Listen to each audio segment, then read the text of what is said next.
There are so many angles on hitting 400 parts per million of carbon in the atmosphere, there's still plenty to talk about. Joining me today is Dr. Charles Goldman. We'll talk about the issue broadly, but also kind of get an angle on the health and medical aspects of it. We're also going to talk with John Rangenberg about the 1,000-year project. This is an ambitious effort to track the life cycle of a redwood tree from birth till 1,000 years later. That's going to be it's going to be a great piece of work. We're going to talk about that today as well. We'll be back in a few minutes. Real Estate Concept Studios. This is Webcast One Live. Ed Fallon here, folks. Gateway Market and Cafe is your locally owned source for specialty groceries. Enjoy chef-crafted, prepared foods, artisan baked goods, organic produce, specialty cheeses, and hand-selected wines and craft beer.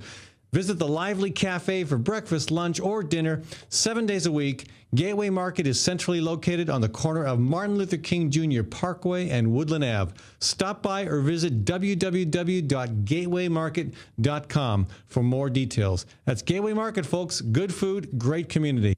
I'm a burrito. I'm a fighting burrito, full of fresh ingredients prepared before your very eyes. I don't have eyes. I have over 28 options and 268 million combinations, including Rizo for vegetarians. I can take my meat off and call myself vegetarian. Put that back on. The Fighting Burrito is locally owned. I'm owned by some big corporation somewhere. Say, you want to go on a date? No thanks. I'm seeing a quesadilla. The Fighting Burrito online, fightingburrito.com. Join the fight.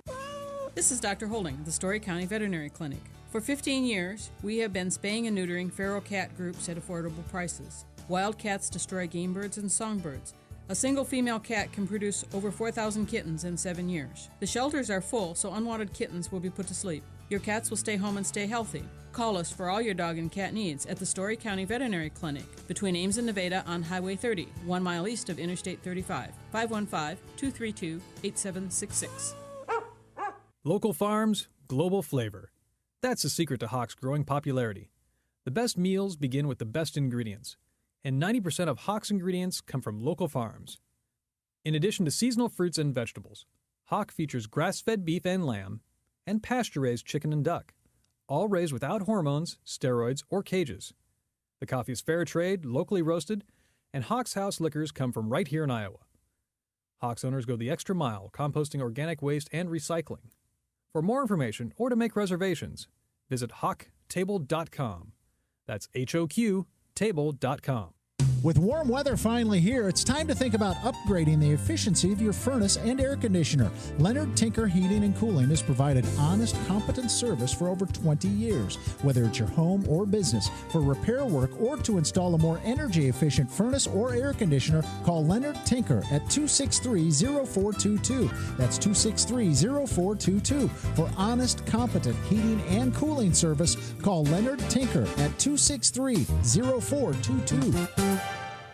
The 8th Annual Natural Living Expo is May 18th and 19th at the 4-H building at the Iowa State Fairgrounds. The Natural Living Expo is the place to learn about sustainable practices and healthy lifestyle choices. The expo offers classes and vendors where you'll learn about green building design, sustainable agriculture, urban farming, non-toxic cleaning products, massage, and more. There's no cost to attend, and what you'll come away with is priceless. For more information, visit www.naturallivingexpo.org. That's www.naturallivingexpo.org. From the RE/MAX Real Estate Concept Studios, this is Webcast One Live.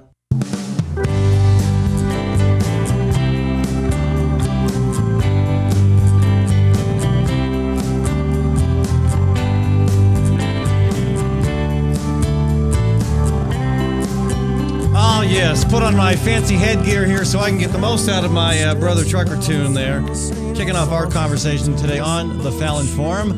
I'm Ed Fallon. We're broadcasting live from downtown Des Moines in the Skywalk. And you know, there's nobody in the Skywalk today, Maddie. What'd you do? You scare them all away? I assume they're probably outside having a great time, but maybe you scared them away. There was one drunk guy who yelled at me while I was walking here. Well, you probably deserved it. I don't know what he said, but he was passionate. You don't know what he said, but he was passionate? Yeah. Well, that's kind of like me. Wait a minute. Yes, Nobody knows what I'm saying, but I'm passionate about it. Did Maddie say she took the elevator up? Did she? No, I walk. Escalator. From the... How many flights, Maddie? One. One flight. Up Well, it's from good the we're talking parking about energy garage. conservation today. Hey, I first want to thank the Iowa chapter of the Sierra Club and also Iowa Physicians for Social Responsibility for backing the Fallon Forum, and particularly I want to thank Gateway Market for sponsoring this segment. Dr. Charles Goldman is in the studio with me. Later in the program, John Rengerberg's going to join us to talk about redwood trees. Charles has, I don't think that's your official cancer surgeon outfit today, is it? No, the patients prefer that their surgeons be sober. Sober, okay, and you're wearing I'm wearing my normal shirt. your normal shirt. Now, how many doctors do you know are going to go out in public with a normal shirt on? How many doctors even own a normal shirt? I doubt there's very few. You doubt there's very few? That Although, means there's very we've many. talked about this before. Physicians really, for the most part, believe marijuana should be legalized. Even the conservative ones. Even conservative ones. Okay. Well, they understand it's bad social policy.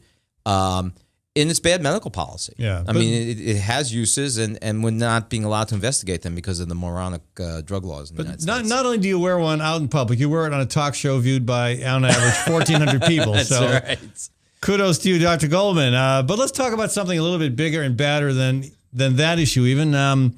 Climate change, we hit 400 parts per million last week. And I want to get your take on the medical health care aspects of that. We're also going to share a great video from Climate Reality in just a little bit. But I mean, you peruse the news pretty extensively, and you were mentioning that there were kind of conflicting reports on this coming out of the Big Apple. Yeah, actually, it was quite interesting because I picked up the Wall Street Journal, which I always have to hold at arm's length, and. Why? Because your eyes are getting weaker because the odor coming off of the editorial page. Okay, it's not. We're not talking about ink. Exactly. Okay. And I actually saw the article first in the op-ed on Wall Street Journal from two well-known climate deniers. Let me just get their names right, and that is Harrison Schmidt and William Happer. And we can talk a little bit maybe after we watch the video about what goes on at some of these foundations that are among the climate deniers. Scientists who are climate deniers, that's a pretty small club these days. And, when you read the article, what's interesting is they both have pretty impressive CVs. Harrison Schmidt is a former Apollo 17 astronaut. He has a PhD in geology from Harvard University. But as we can talk about later, in fact, he was also U.S. Senator from New Mexico at one time, Harrison So did Schmidt. he have a problem with oxygen to the brain when he was up in space and came down without ability to discern reality, or what? It's hard to know. I mean, now, as with many of the climate deniers, he has yet to publish a single peer-reviewed paper on climate change. His co-author is William Happer, equally impressive, a professor of physics at Princeton. And he, too, has only one article on climate change, which was published by his own foundation, which he's the head of the board of directors. And so that is not peer reviewed. Not exactly peer reviewed.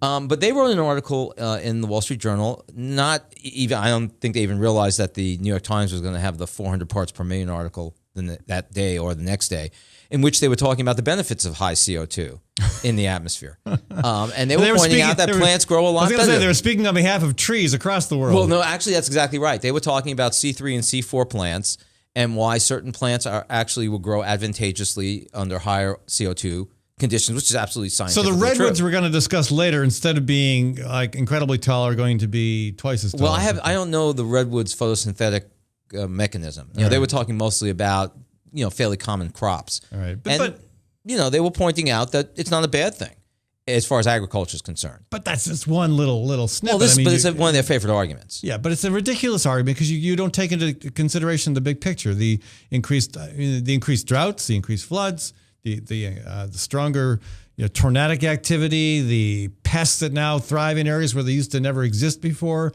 the blights, the funguses, you name it. All sorts of things can go wrong when the climate shifts as it is doing. Well, I think that as often the deniers are, is they're somewhat disingenuous, because what they point out is that there have been times on Earth when CO2 levels were far in excess of 400 parts per million in the atmosphere. We weren't around. Correct. In other words, man evolved after the change in the atmosphere, and I believe the only time in recent time, geologic time, that the atmosphere has been fairly more carbon dioxide laden was 3 million years ago. Mm-hmm. And that was a time when the Earth was absolutely a lot hotter. Most mammals weren't around because most mammals were small at that time. And the seas were at least 60 feet higher than they are now, which obviously would inundate a huge amount of the coastal land of the United States. It would put the Wall Street Journal underwater. It would put the Wall Street Journal in the water. And that's not such a bad thing. I mean, and when you think about geologic time, and you think about geologic phenomenon, one reason that the oceans are not rising as fast as predicted to some degree, although in some places they are, is that the continental plate is still rebounding from the Ice Age. The weight of the Ice Age, the most recent one, basically sunk the the North American plate, and it's still rebounding slowly from the loss of that weight. And of course, now rebounding even more because in the northern part of that plate, the ice is disappearing. Yeah. So I think the problem with all of this is people don't understand it's small changes that lead to these big changes. The 400 parts per million thing is mostly symbolic. I mean, there's nothing different between 399 and 400. And it's going to go back down as plants flower in the northern hemisphere because the leaf-bearing trees that are now finally turning here in Des Moines, among others, will suck up a lot of that CO2. It'll drop down again. It's symbolic in the same way that the first 4-minute mile ever run was symbolic. Yeah. You know, it was symbolic in the way that I almost made it to a 2-minute half mile in high school, 2:01. You know, it's that kind of symbolism. But what's important is that we were at 350 not long ago. That is the level deemed by scientists to be the level that is ideal for for human activity on this planet. And there's no indication that it's not going to continue to rise to 450 and 500. And that's extremely problematic. So I don't know. I just don't. I mean, again, the New York Times, I thought, did a fine job reporting on the evidence, the information indicating we just hit 400 parts per million. Correct. I mean, I don't know what. I mean, the Wall Street Journal, they're a business publication, but they should get the fact that this is bad for business. Climate change is bad for business. Gosh, talk to any insurance agents. I was just going to say, yeah, absolutely. Actually, most of what these climate change denying scientists do is published in the Wall Street Journal. I mean, if you, I actually took a little time to look up Dr. Schmidt and Happer, and this I thought there were some interesting things about them. And actually, I would recommend for those of you who are interested in climate change deniers, you should go to a blog called DSMOG, DESMOG blog.com, and they have a catalog of all of the climate change scientists and what their academic accomplishments are.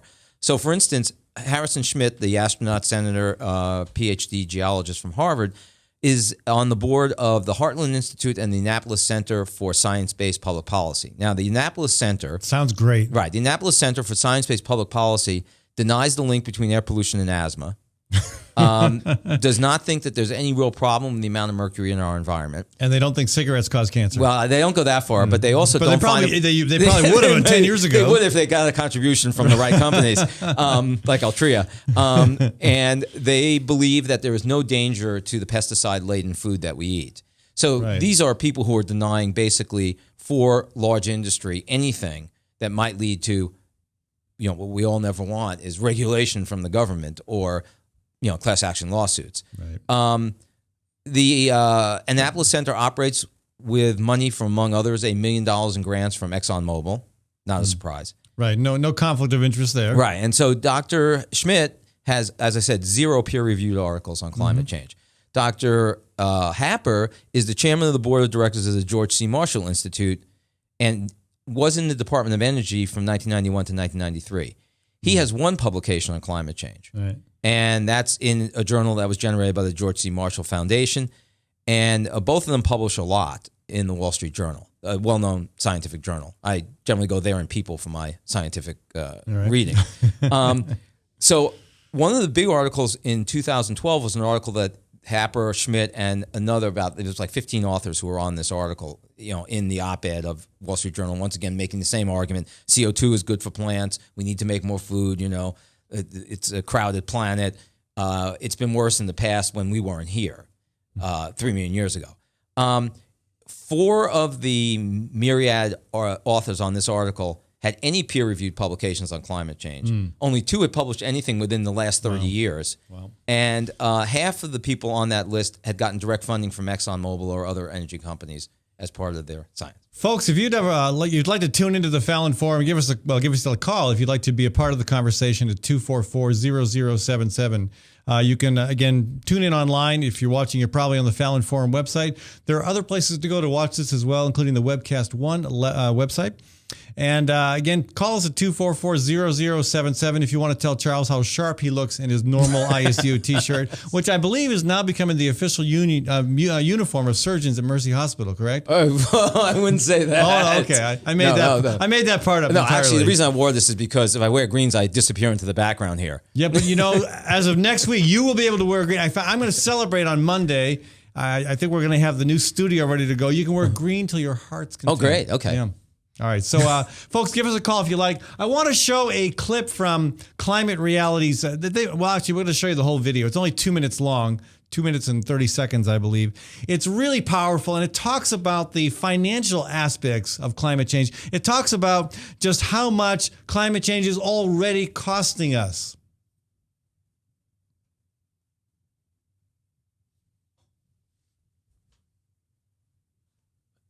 Your bank account. You keep a close eye on them. You pay for your groceries. You pay for your car. You pay for your stuff. You pay for your roads, your schools, the things we all share. You know what else you're paying for? Carbon pollution. Oh yes, you're paying for carbon. Science tells us carbon pollution is the leading cause of climate disruption. The burning of dirty energy is raising our planet's temperatures, which makes extreme and erratic weather more likely. The result? You've been living in it. 2012 was the hottest year in the United States since weather scientists started keeping records. And half of all U.S. counties were declared disaster zones due to last summer's crippling drought. And because of the droughts, wildfires scorched 1.5 times more land than usual. On the East Coast, crazy storms have led to record-breaking flooding. We've always had extreme weather, but now, thanks to carbon pollution, we have weather on steroids. And we're paying for it. Congress has agreed on more than $50 billion in relief for the victims of Superstorm Sandy. The costliest global disasters of 2012 were Hurricane Sandy, cost $65 billion. What? And the year-long Midwest Plains drought that cost us $35 billion. No way. Drought relief, disaster relief, battling wildfires, building seawalls. All these expenses add up, and that's the price of carbon. But big oil isn't paying. And big coal isn't paying. They are using the atmosphere as an open sewer while you are paying the tab. Through taxes, medical bills, higher food prices, insurance rates, and more. But no wallet in the world is big enough. It's time to take action. It's time to tell the world. We are paying the price of carbon. It's time to put a price on carbon and make the polluters stop the carbon destruction. Tell your friends, tell our leaders. It's time to have the carbon conversation. I think that's everything. Climate Reality Project. It's good stuff. I'm very impressed. That's Al Gore's group. I know that. Yeah, that's Al Gore's group. Yeah. Uh-huh. Well, I mean, the costs of carbon are hidden. And all we hear is, well, if energy prices are higher, it's bad for the economy. If we don't continue this boom in the upper Midwest, extracting as much natural gas as we can, no matter how we do it, drilling deeper for petroleum, we're going to be killing American jobs. And that's the problem with this conversation. We don't talk about methane as well. Well, methane is a synergistic multiplier of the effect of CO2 because as the CO2 level is raising general global temperatures, it's defrosting permafrost in the northern parts of Asia and North America, so that huge amounts of methane from essentially a peat bog kind of land are being emitted, in addition to the methane that's emitted by the fracking technique. Yeah. And methane is much more effective as a insulator than is CO2. In other words, much worse for planet Right. Well, Earth. that's exactly what we've talked about before. That's why the Greenland ice sheet has melted much faster than anybody predicted, because two things happen. One, the methane release may raise temperatures more quickly, and as the ice melts, it becomes less reflective and it absorbs more heat. So, in fact, some of the models underpredicted what would happen to the ice sheets. Yeah. Folks, you're welcome again to join the conversation at 244-0077. We're going to go to a quick break. I want to thank Gateway Market and Cafe for sponsoring this segment of our show. Gateway gets a lot of its food from central Iowa. You know, we got a farmers market coming up tomorrow. It's a great event in downtown Des Moines, but every day you can get farmers' stuff, local stuff, dairy, meat, and vegetables and fruit from Gateway Market. They're at 20th and Woodland. Again, also a great cafe for breakfast, lunch, and supper. And think about using their catering service. Gateway Market and Cafe has a catering service that would be ideal for any kind of wedding or graduation party or any kind of summer outing you want to put together. Give them a shout, folks. That's Gateway Market and Cafe. When we come back, Charles and I are going to be joined by John Ringelberg. He's the founder of the 1,000 Year Project. We're going to talk about his mission to track the life cycle of a redwood tree.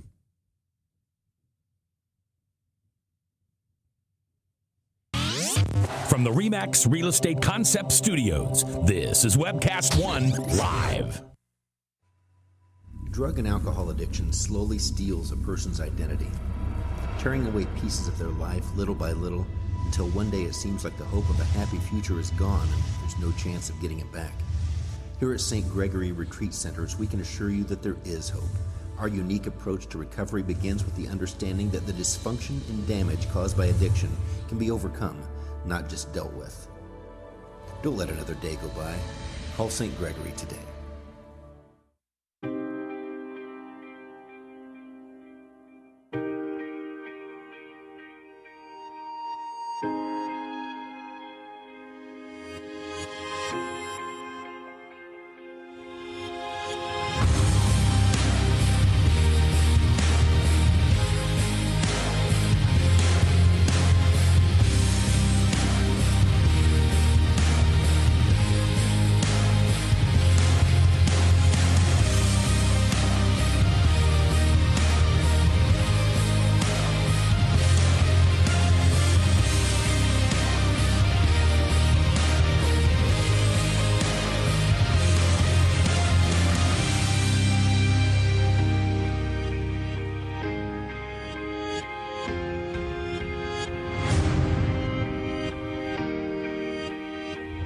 The dawn of a new era begins.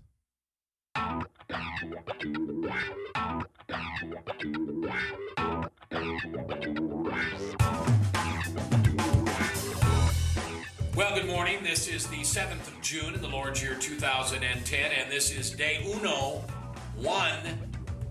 webcast1live.com. We will begin with Max World Live with my special guest, Tom Coates. In just a minute, there's Tom. Wait. Howdy. And we will be live for the very first time on Webcast One Live.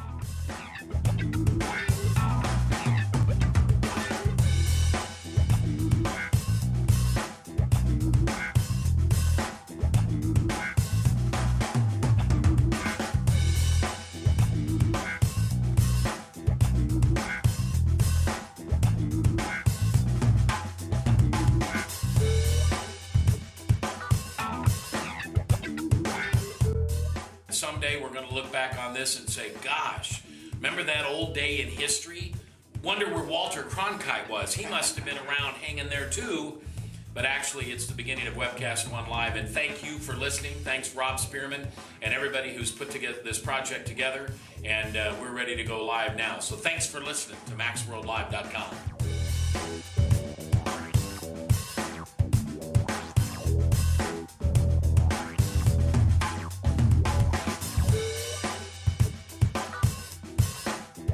I can't tell you that it's going real well from time to time, but it is going, man.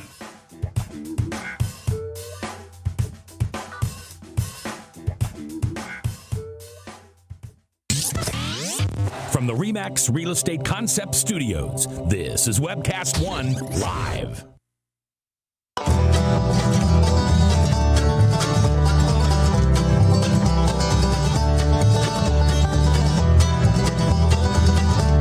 Mr. Baber's Neighborton. I want to thank the Immigrant Entrepreneur Summit for sponsoring this segment of our show.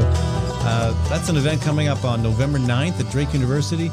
A good time to start thinking ahead because this is a big event. This has been going on for years. Every year, They get roughly about 500 people showing up. Lots of presentations on how to start, develop, maintain, manage your own business, how to deal with the new Affordable Care Act, changes in the tax code, lots of great information. And every year, about 100 new businesses form after the IES seminar. It's a great opportunity. So check it out online, folks. Immigrant Entrepreneur Summit. Back to our conversation. We're talking a lot about climate change today. We're going to take a slight detour, but maybe only slight. John Rengeberg is with us. John Renneberg, I hope I'm saying your name right, John. Yes, you are. Good. He's with the 1,000 Year Project. This is an effort to track the life cycle of a redwood tree. Fascinating. Correct. Yes. The idea is to track a redwood tree from the time it's planted until the time it topples, and that could be 500 years, that could be 1,000 years. Generically, just calling it the 1,000-year project. It can be they live up to 2,000 years as some of the older ones. So this could be the 2,000-year project. It's very possibly. Okay. Very possibly. You probably need to be planning on a successor. Yeah, I don't think I'll carry the project out to completion. If I do, then it went horribly wrong somewhere. Yeah. So we were talking earlier about climate change, and one thing that came up in the conversation was Charles's reference to an article in the Wall Street Journal about the faux scientists, or the scientists who however you want to describe them, the deniers, who claim that all this extra carbon in the atmosphere is good for planet Earth because the trees and whatnot will be, thriving on all that extra CO2. What's really interesting, though, is that here again, if you just look at their argument, so CO2 is good because it's going to allow agriculture to grow more food. Meanwhile, the biggest fixers of carbon dioxide, removing of particulate pollutants from the atmosphere, is not crops, it's trees. Mm-hmm. How do you clear land so you can grow crops? Right. I mean, other than your backyard garden. I mean, you burn the trees down. So as agricultural land, expands, the number of trees is going to reduce. And so their argument about how great it is to have all these trees around, it ain't going to be that way. Look at the Amazon. Look at Iowa. Yeah.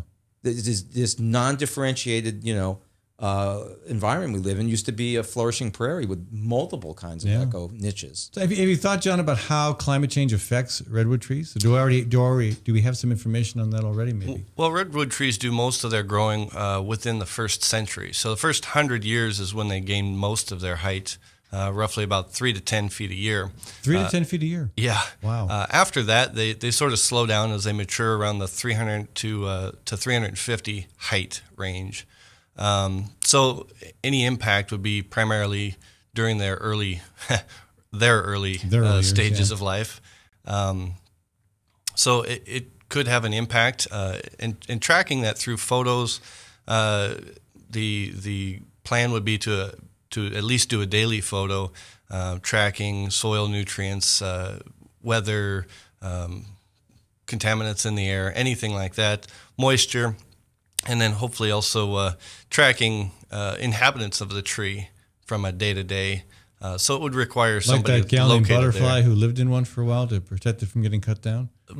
That kind of inhabitant. Yes. No. Well, actually, I was thinking critters Wildlife, and such, but okay, yes. but certainly people too if they intend to do so.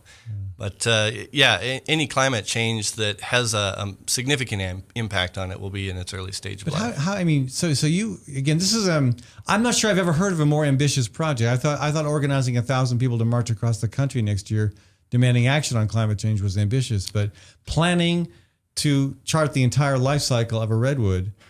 I mean, you're not going to be around for even the. I mean, it's going to be barely underway, and you're going to be out of the scene. Long gone. Yes. Because you're going to have most of your growth done before the end of the first century of your life. If I quit drinking beer, I'll have most of my growth done. Yes. I mean, so what enticed you to this project? Just a couple of visits to the northern coast of California. A visit to the Trees of Mystery. They have a sort of it's a cutaway. We've all seen cutaways of trees with a number of days listed in there. And they actually have listed on there, let's see if I have this right. They have where the Crusades happened. The Magna Carta was signed. Columbus landed. Really? Pilgrims, and then they have the U.S. Independence marked out. And the last time the Chicago Cubs won the World Series, is that in there too? And Ed's last run for elected office. That's too recent. So they have all these listed out there, and it just made me think of the time scale of my visit there. Pretty insignificant on the scope of the trees. And if you look at most governments, our government is just over 230 years old. Right.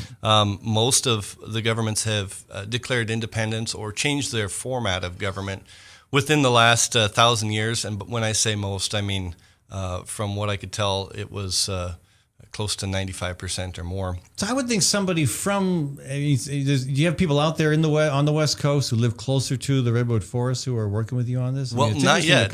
Not yet. Really? This is very, very early stages, so I'm really hoping to gain some support, some board members, and I understand that I'm probably not fit to do most of the tasks, such as developing the technology for tracking this. And what does that look like? I can't even imagine what the technology is. I don't know. I mean, I think it is interesting that I lived out in California for about a decade, and once you've seen the sequoias or the redwoods, I like the experience you had. I mean, it is a very humbling experience, but it also exemplifies something that we've kind of alluded to here, which is that these niches in which certain organisms live have severe constraints. That there isn't. It's not a low tolerance kind of situation. I mean, these trees cannot live where there isn't a lot of fog, because they absorb much of their water through the misting of the fog, as opposed to heavy rain, which is stored in groundwater. So their roots aren't that deep. Their roots are not very deep, which makes them actually very tenuous in terms of falling over because of that. And the other thing is that they require fire to distribute their seeds, because the cones that come off, I think of sequoias, I assume it's the same with the redwoods, have to be opened and by what would be extremely high temperature fire. And then they also have certain animals that can distribute the seeds and others can't. And I think that's what people don't understand, which is that we even as humans, as much as we manipulate our ecological niche, there are limits to what we can live in. Yeah. So how do you find the actual, I mean, I assume you're probably going to look at more than one redwood, just in case the guy you pick topples over or doesn't get fire, or Ronald Reagan's successor comes along and decides to cut all the other ones down. I mean, remember Reagan saying, "You've seen one redwood, you've seen them all." Big deal. Do you remember that? You're probably too young for that. I don't, actually. Ronald Reagan said, "What's the big deal with redwoods? You've seen one, you've seen them all." Ugh. Anyway, so you find the they redwood. They look much better as a deck on your house. Apparently, yeah. Well, Reagan would probably agree. So the I assume you have more than one you're tracking. Yeah. So the goal, I think, would be to start this sort of sister organizations worldwide. Wars break out, governments topple, priorities change, and if that's locally, then we might lose a tree, we might lose a project, we might lose the ability to track it. But if we're doing this globally, if we're doing it at 3 or 4 different sites, there's some places in China and the UK where redwoods grow. So there are redwood trees in Great Britain? They can grow there. Yes, there are people growing them outdoors. I have seen 500- and 600-year-old yew trees in southern England near Chichester. Yeah. Okay. Yeah, that was pretty cool. The yew, the olive tree, some junipers, all the sequoias, and quite a few pines, particularly the bristlecone pine, actually live just about the same length or longer. Mm-hmm. The oldest tree is, I think, around 9,000 years old. So this is not a West Coast project. This is a global project. You'll find a handful of trees in these various locations, and you'll have quite a travel budget getting around to check them out every year. Well, again, I don't anticipate doing all of the work. I really anticipate assembling a board and getting volunteers. And especially with schools, you get people who are in environmental or forestry, getting some of those people involved. Yeah, I think it's a great idea. Well, you could do something like the moas on Easter Island. Sort of maybe in conjunction with Ed's March. You can, by human power, push a redwood from one end of the country to the other. Oh my goodness! And that would get you some publicity. Yeah. Well, what have you been smoking? I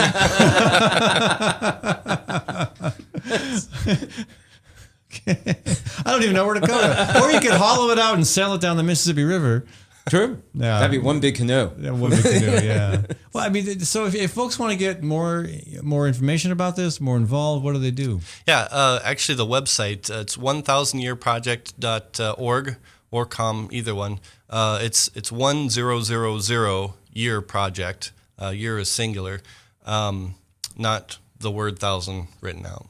Okay, well, and for those who are listening in the future, 500 years from now, I hope the internet is still valid, still out there, and you can still access that website. But this is what I really like about this is that we tend to be so focused on the short term. I mean, if you're in politics, you're focused on the next election, which is usually 2 years away, maybe 4, sometimes 6. You know, if you're in business, you're focused on the next quarterly profit, statement. This is big. I mean, I'm focused on next year, the climate march. That seems like a big enough project, but this is huge. And it just kind of puts into perspective, I think, the importance of thinking long term. Well, hopefully we can also track a timeline of major events. And some of those events we may not realize are major until after they've occurred. But then through some sort of an open API where people have access to the data, they can create their own timeline that matches up to the photos and be able to access all of that. And, maybe we've got 3 different websites or programs or cell phone apps, 100 years from now where people are just developing stuff to sort of match up to it or compare with it. Okay, so I'm going to make a prediction. And if I'm right, will you promise to have your successor carve that into that record? In the year 2568, the Chicago Cubs again win the World Series. Okay, we're going to have to look back on the video because I'm not going to remember that one. All right, okay. John, thank you so much for joining us. Fascinating stuff. Thank you very much. Folks, we're going to continue the conversation on climate change here with Dr. Charles Goldman. I do want to remind folks about the Natural Living Expo coming up this weekend in the 4-H building at the Iowa State Fairgrounds. Again, lots of stuff going on, food-related, green building-related, healthcare-related. We climate march types will be there talking about what's happening next year with that. And we will have a map showing you where we think the route might go.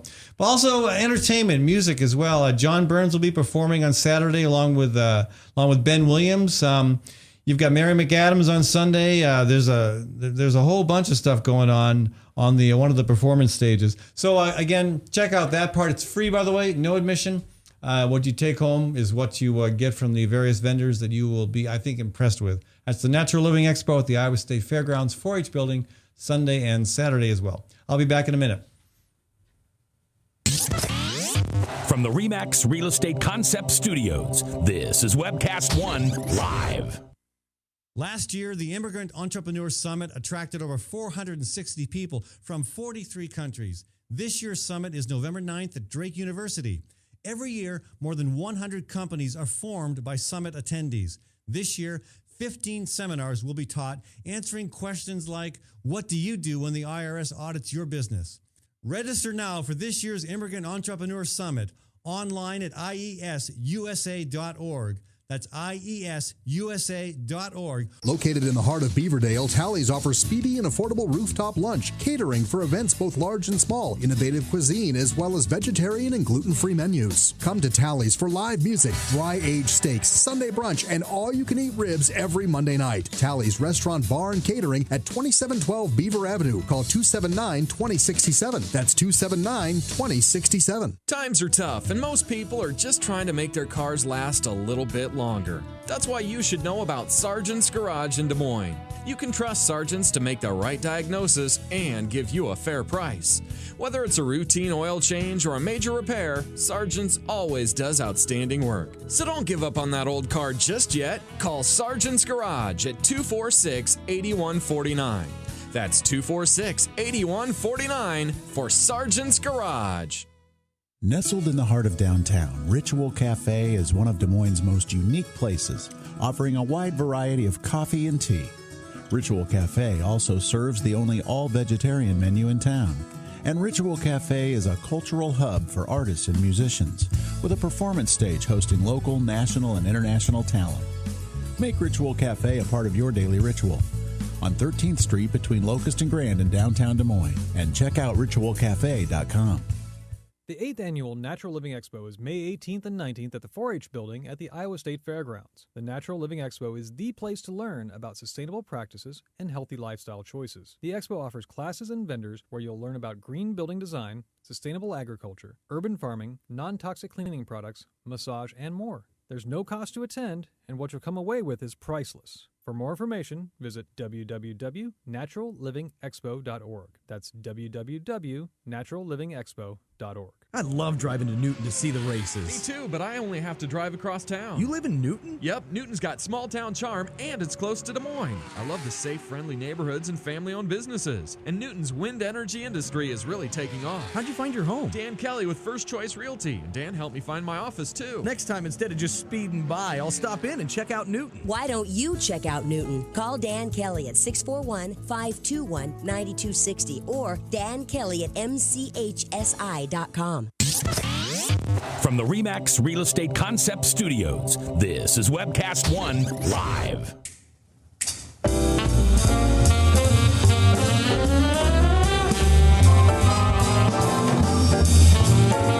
Welcome back, folks. That's Max Wellman, and this segment of our show is brought to you by Callie's Restaurant, Bar, and Catering. Again, I want to thank all the local businesses that help make this alternative to commercial broadcast radio possible. Thank you. And thank you to my audience for supporting them. Again, they deserve that, and you won't be disappointed. Everybody who helps sponsor the show is a good business owner who provides a really good product or a good service.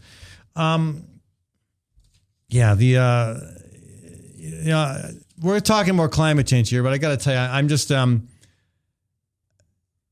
you saw where the ACLU is.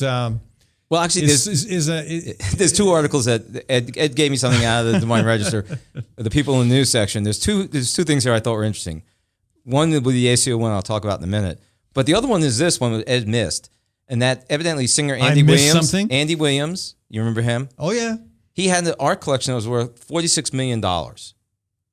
And my question is, if he had an art collection worth that much money, why did he die while he was still doing shows in Branson, Missouri? I think if I had that much money in art, I probably would not have done the shows in Branson. Because there was no cash available. It was all tied up in the art it's itself. It's all tied up in the art. He didn't want to part with it. It's not highly so. liquid.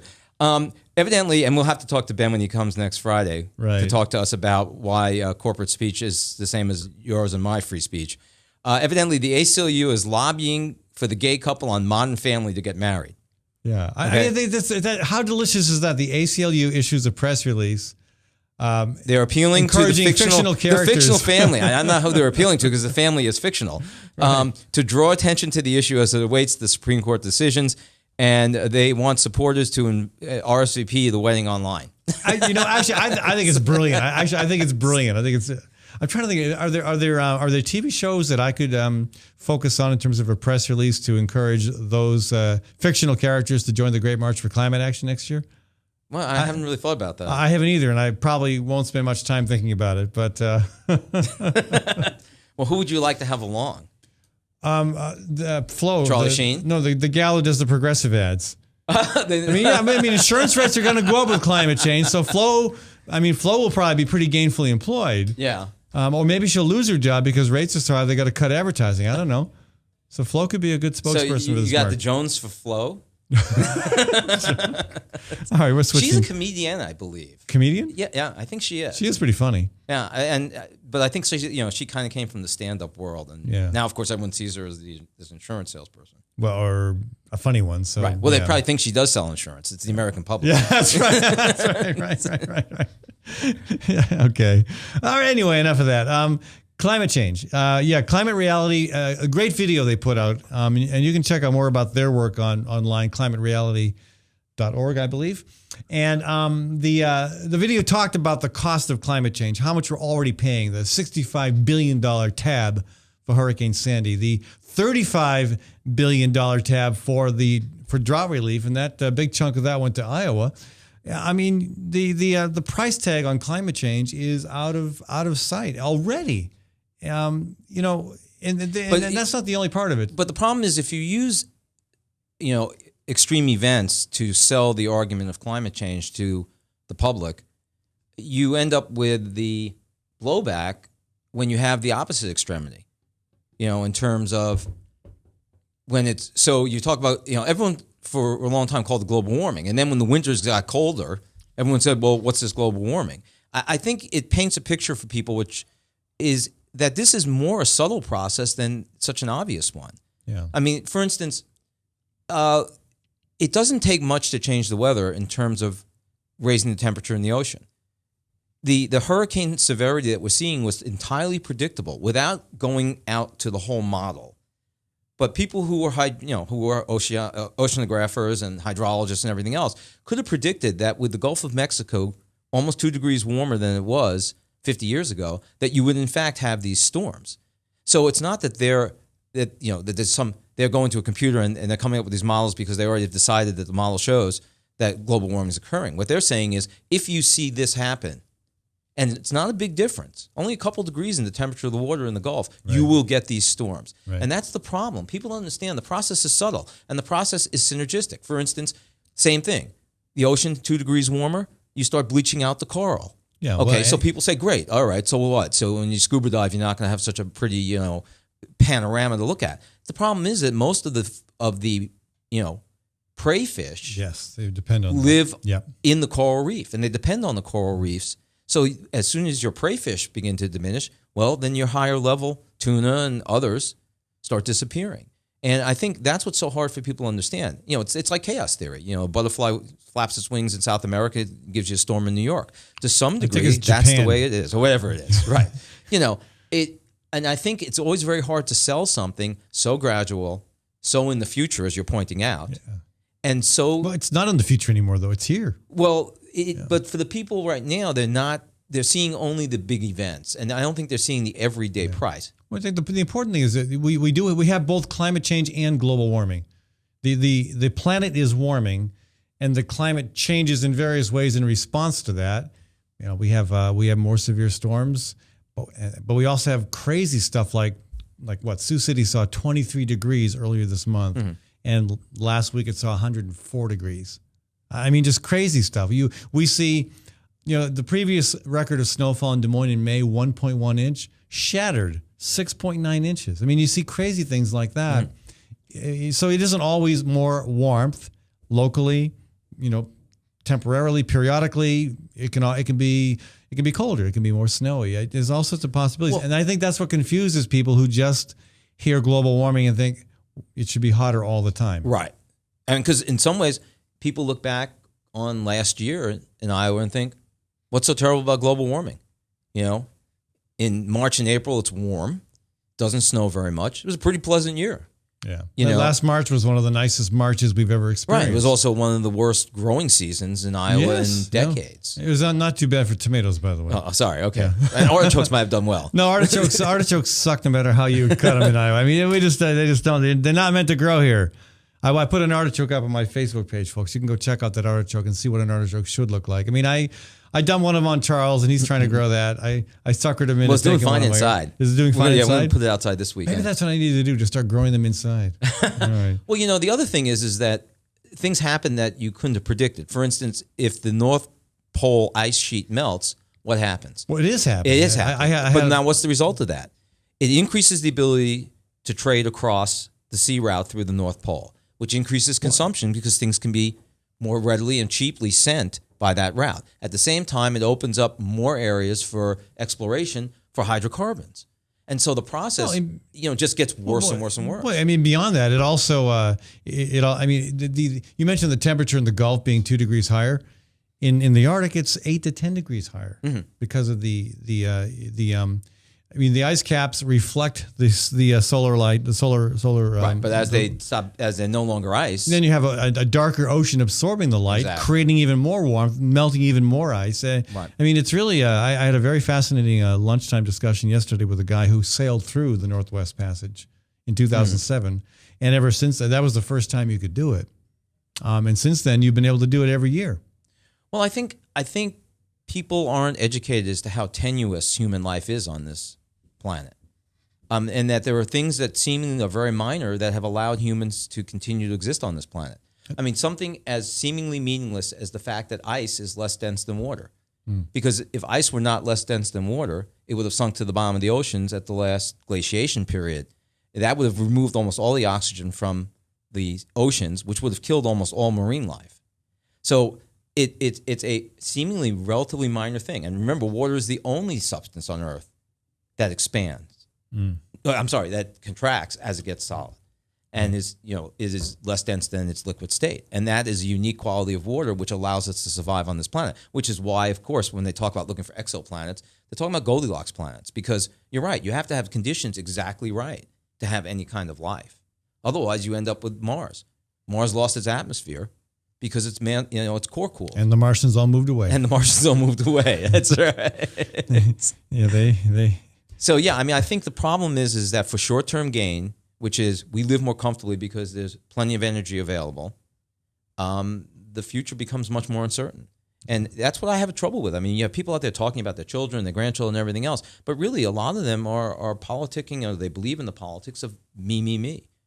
Yeah. I mean, how many people are even aware that we hit 400 parts per million? I mean, it's... in our circles, maybe. I think it was pretty widely publicized in the mainstream media. I didn't watch Fox, but I mean, I know it was elsewhere. You said mainstream media. They're mainstream entertainment. Not corporate media. Yeah, and I really don't know how Fox played that, but it's interesting too. I did not know this. I know we have pretty sensational weather here, but we are by far the most wild weather nation in the world. It's just and it's because of that, I guess, unique position we hold between two oceans. No mountain range running across the country to keep that Arctic air from coming in from the north, and the warm, moist air from the south, which is why we have crazy summers here in the in the Midwest, and crazy winters. Apparently, and I know tornadoes are fairly unique American experience. We get about 80 to 90% of all the tornadoes in the world here in the U.S. Yeah, I didn't know that. China gets some, but get this. Well, it's hard in China. They can't tell if it's going on because their air is so filled with dust and everything else. It just feels like a tornado all the time. Exactly. We get 1,000 tornadoes per year in the U.S. Okay, now China a little bit bigger. China landmass a little bit larger. Guess how many tornadoes China gets per year? I have no idea. 10. We get 1,000, they get 10. Mm. China, we got you beat. Yep. See, but that's another piece of the puzzle that we ignore a lot of the time, which is that we could do all we want about the United States, and we're not the biggest carbon emitter at the moment. I mean, China has clearly supplanted we are. Per capita, right. But in terms of actual amount, gross amount, China is far exceeding us. But here again, why is China building essentially the equivalent of one coal plant every day? No, it's every week. Yeah. Every week. I'm sorry, because they're building it partially, obviously, to raise up the standard of living there, but they're mostly doing it to power the industries to make the cheap crap that goes into Walmart that we can't live without. And when you really look at American consumption, how much of what we consume do we really actually need, and how much of it is just that we're induced to want it? Yeah. That is part of what we do here. And at what price? The cost of the lives lost in Cambodia, the recent shoe factory collapse, or even worse in Bangladesh. Mm-hmm. Yeah, just let me wrap up the America's wild weather story, which I thought was fascinating. Robert Henson of Boulder, Colorado. He's Ed, are you vying for a slot on Weather Channel? I might be, I might be, yeah. I could, we have you out there in your Parker, the Weather Channel Parker, in the middle of the tornado, or my Speedo. Yeah, people will pay big money for that, I'm sure. Okay, so not to the very, very last paragraph of this article does I'm reading, thinking, are they going to bring in climate change? This is USA Today, so I wasn't sure they would. Mm-hmm. But yeah, they do bring it in the very tail end. Quote: "What remains to be seen is how the USA's wildlife will adapt." Not to a single weather event, but to a sustained change in climate as our warming trend continues and both drought and heavy rains become more intense. And that is an understatement of, I think, the real impact. If we already have the most crazy storm scenario of any place in the world, mm-hmm. and storms are going to get more intense because of climate change, what does that mean? I mean, again, we see weather events happening around the world where people are less, well equipped to deal with tragedies, and we don't get the kind of the kind of death and and disaster here. The numbers aren't as bad here as they are in other places. But gosh, is it just a matter of time before we start seeing that same, Well, I mean, once again, effect. especially the issue of the rising ocean levels is going to affect others first. If you want to talk about a country that's going to be underwater, Bangladesh is going to be underwater. Maldives. All these areas, that already have the problem of rampant poverty. Yeah. Now they're going to have that on top of it. And I don't know. I mean, what is it you want to teach people? I mean, you're going to take a walk across the country to try to make this issue. What is it you really want people to wake them up, to get them to understand that this is not a theory. This is not something you either choose to believe or disbelieve. Well, it is a theory. It's a model constructed on the best evidence possible. And it's really, I mean, in terms of scientific prognostications, this one you can bank on. There's plenty of science out there that's still far more speculative. Mm-hmm. This one is pretty firm. Well, and the cost of being wrong here is much greater. It's unfathomable. Right. Yeah. Because, I mean, you take the argument of, well, maybe it's wrong, and then if we make all these changes, if we make all these changes, we live in a much better world. A world that's a lot cleaner, a lot less disease, a lot less respiratory problems. Right. And that was getting to the health issues of this, too. It's really hard to know exactly what other than death and destruction, what is the health impacts? Well, we do know that. I mean, the EPA that's one of the reasons that they've been talking about, regulating coal-fired plants and trying to get most of them shut down, because their estimate is that 15 to 20,000 people a year die, hundreds of thousands are afflicted with respiratory problems such as asthma, which costs us billions of dollars to take care of. And who pays the cost of taking care of that? Not ExxonMobil. Yeah. Not Mid-American. Yeah, again, Climate Reality not did Exelon. a good job at Exelon. Another utility company. So these companies are, again, socializing the cost of their business. Right. The idea of the carbon tax is, to some sense, redress the fact that the public, has been paying for the cost of this business. Yeah, and I'm glad to hear that argument being made, because I've never been a fan of cap and trade. Cap and trade allows the pollution to continue and just kind of has this, turns it over to a pseudo free market approach. An actual tax on something that is bad for us that results in lots of costs that we end up paying makes a lot of sense. And I think it would reduce the amount of carbon being emitted significantly. But it only works, for the most part, if it's more widely put into place. Right. Because cap and trade will just be another version of, look how expensive it is to do business in the United States. Right. And in fact, it turns out that, everyone thinks that they outsource the jobs to China and the subcontinent and other places because of the low wages. But a lot of that's eaten up by having to ship the materials to these places and then bring back the finished goods. The main reason American industries oftentimes outsource is to avoid the environmental regulations in the United States. Yeah. Yep. Sad but true. It's true. Anyway, so what are we going to accomplish by marching across America next year? Well, again, 1,000 people is a big presence, and we're going to be showcasing the sustainable technologies, the alternative energy technologies that I think more people would embrace once they understand them. But in addition to that, just, Congress is not going to move on this until more people start clamoring for action. And I hope that we can do that with this march to get people to begin to make more noise, to let their elected leaders know how important it is that they address this. So, once they get off the internet, RSVPing on the Modern Family web. Right. Okay. Charles, and if you promise not to wear that shirt, we might let you march. No, I'll wear a global climate change shirt. Oh, okay, right. Every good climate march needs one cancer surgeon, just in case. You never know when you might need a cancer surgeon. All right. Charles Goldman, folks, thank you for joining us. That was great. All right. Tally's Restaurant, Bar, and Catering, thank you for sponsoring this segment of our show.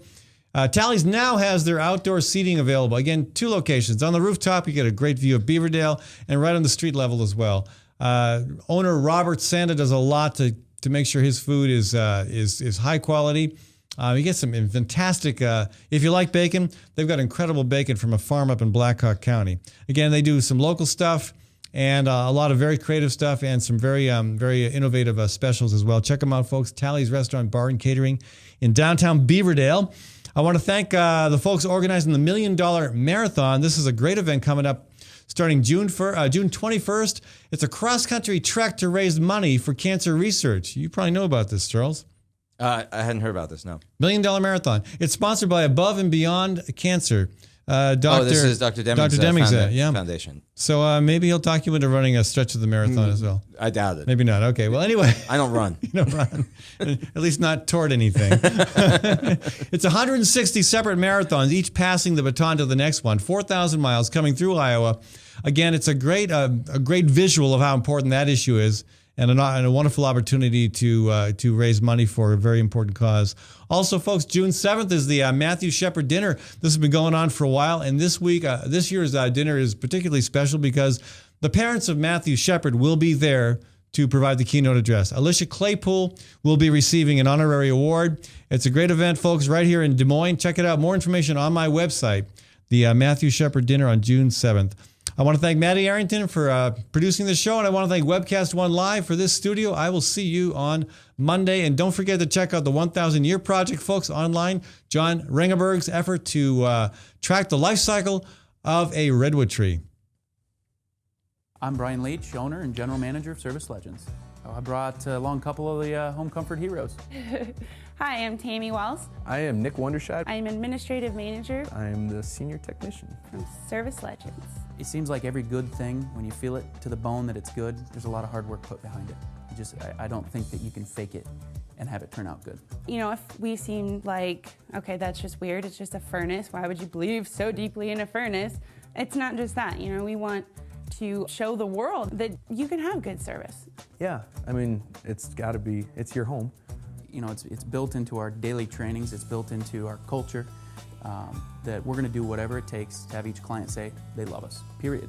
That's why we spend all the hours in the training that we do. And if we guarantee it's going to be a good experience for you, or else it's free, what type of work do you think we're going to do? There is a guarantee. Temperature selection guarantee, fixed rider it's free guarantee, comfort guarantee, best value guarantee. All of these guarantees hold us accountable to ensuring that we exceed your expectations. And if for whatever reason we'd fail and we can't make it right, we guarantee all of those guarantees with a 100% money back guarantee. I mean, if you don't think that your technician can fix it right, are you going to say that to a client? No.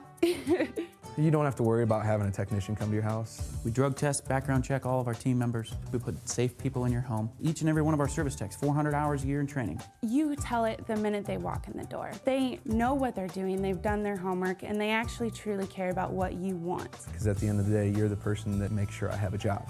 They're going to be listening. They're going to want to know what your challenges are. Then they're going to come and give you options, and you get to choose. If I'm there to help and I make it easy and painless, I did my job right that day. Well, when it comes to your comfort, safety, and your family, you know, you don't necessarily go buy the most expensive, but you get the most bang for your buck. Oh, it's worth it, because there's a lot of people that will find a way to get it to work right now and then leave and then come back, charge you again, and the cycle just repeats itself. So when I'm out there looking at the furnace, I want to find why it failed today. How can we change the part today with something that you're not going to have to worry about? Is it worth changing the part today? I mean, you can put a lot of money into a furnace. I can fix parts all day. There's good job security in that for me. But is it the right thing for you? I get a lot of the phone calls of after the technicians are there. They're just in awe. They're like, wow, you guys are great. I mean, I don't even know what to say. You guys are great. Everything you did was perfect. It was great. Keep going, though. I like this. Just give us a try. I'm going to take all the risk. I've got the time to make this right. I've got the support to make it right. Just check us out. And if you don't see the value in what we do, I mean, fixed rider, it's free or 100% money back. Enough said.